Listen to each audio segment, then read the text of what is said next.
The CCTV footage shows the young lady known as Candy Floss exiting the back of the club that she worked at on the evening of the 7th of January 2019. The club was a popular one amongst the men in the city, and on the Saturday evening, being after payday, the place was packed to the rafters. The quality of the video isn't great, but it is zoomed in quite a bit, so it is clear enough to see that she is a good-looking lady, wearing, well, not much.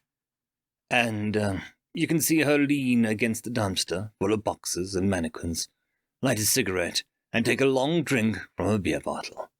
Then the video goes to static for exactly 56 seconds. When the image returns, you can see Candy, later identified as Rachel Stubble, on all fours and clearly badly wounded. She is holding a hand to her throat, and blood is running down her arms and forming puddles on the ground around her. The boxes and mannequins are now scattered on the floor around her, so it's clear that she's been a struggle. You can see the young lady start to scream and crawl towards the door. 3 ladies and 1 gentleman came running out at the exit. They gently tried to help Rachel to lie down, but it's clear that she's absolutely hysterical and fighting them to stand up. The video shows her entire chest is bleeding profusely. It looks like it's intended. Maybe it's not, but Rachel keeps kicking at the mannequins within reach. She's pointing at one of the mannequins, specifically the only one with clothes on, and yelling something at the people trying to help her. She appears to be getting more and more frantic. Fortunately, at this point, an ambulance pulls up, and the paramedics, with help from the gentleman, are able to get Rachel into the gurney, and with much struggling, they're able to get her restrained. The ambulance leaves the scene, and just as the police arrive, a female detective, Detective Morris, walks up to the scene and starts carefully making her way through the boxes and mannequins. I can see her talking to someone off camera. She's partially behind a box, so I don't have a great angle to see what happens next. The detective lets out a shout and drops to the ground. I can see a male officer running towards her, and then kneeling next to her.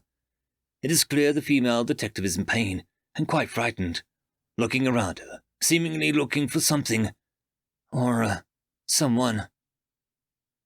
According to the police incident report, the witnesses said that when they heard Rachel screaming, they rushed into the alley behind the club to see what had happened.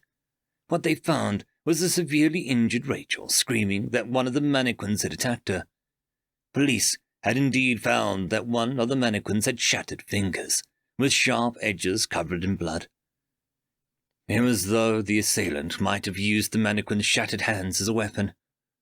The injured detective perhaps hurt herself while walking past the mannequin.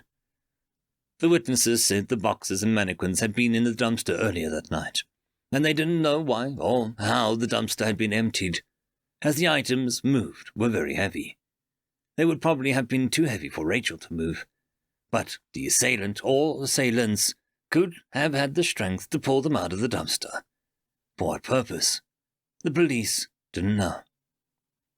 With the CCTV glitching out for the exact moment of the attack, police are suspicious that another employee had been the assailant, but Rachel hadn't given any clues as to the identity of the perpetrator, and claimed vehemently that the mannequin had attacked her.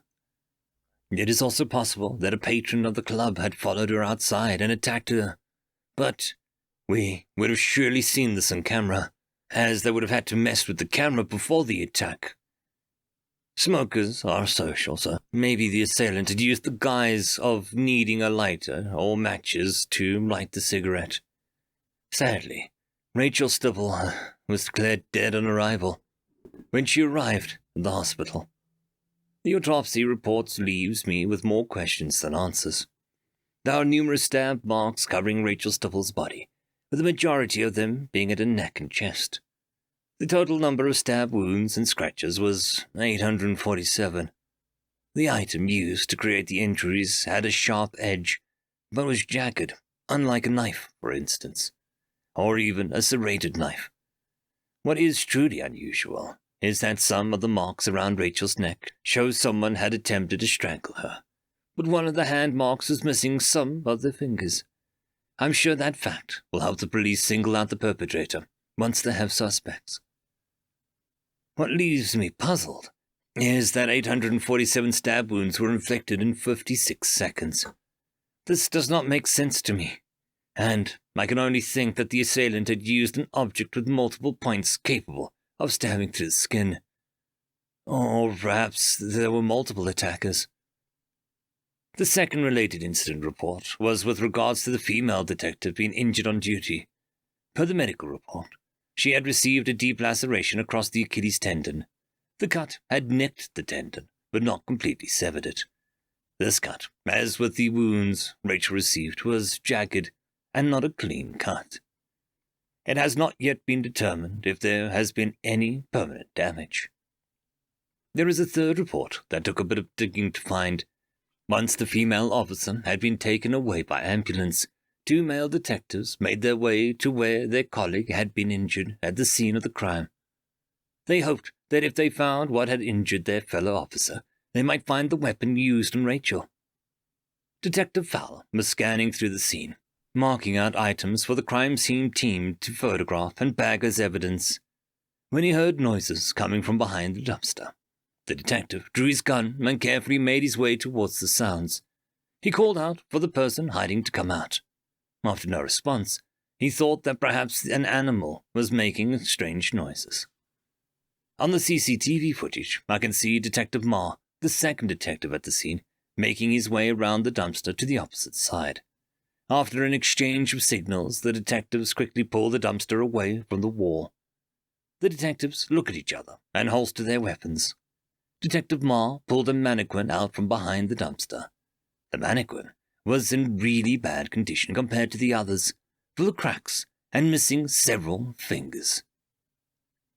Their report continues that it was assumed that the noise had probably come from small animals.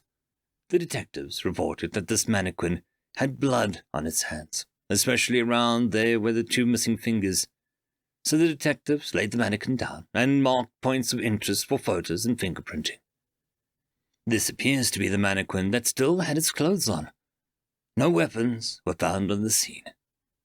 As the detectives finished working the scene, the footage of the CCTV camera again goes to static, but only for 28 seconds. When the image returns, I see the crime scene investigators entering the area.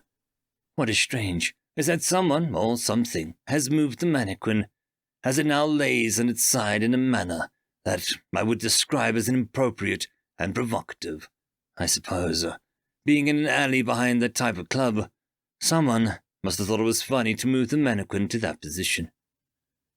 According to the police press statement, there are currently no suspects, and all leads have been thoroughly investigated. The police call on the public to contact them without hesitation, should they have any information regarding the case. One theory is that there was a rabid rats in the area. It's a bit out there, but the number of injuries on Rachel could have been made by bites of rodents. But the bite marks would be easy to identify, I think. The most logical explanation is that somebody off-camera fiddled with the camera before they attacked her, using the mannequins as a weapon. But I don't think that's likely, because 53 seconds is a very short time. One would think that the CCTV camera would provide all the evidence needed, but in this case it is definitely an unreliable source of information. We know for a fact that it went to static, so tampering could be an option.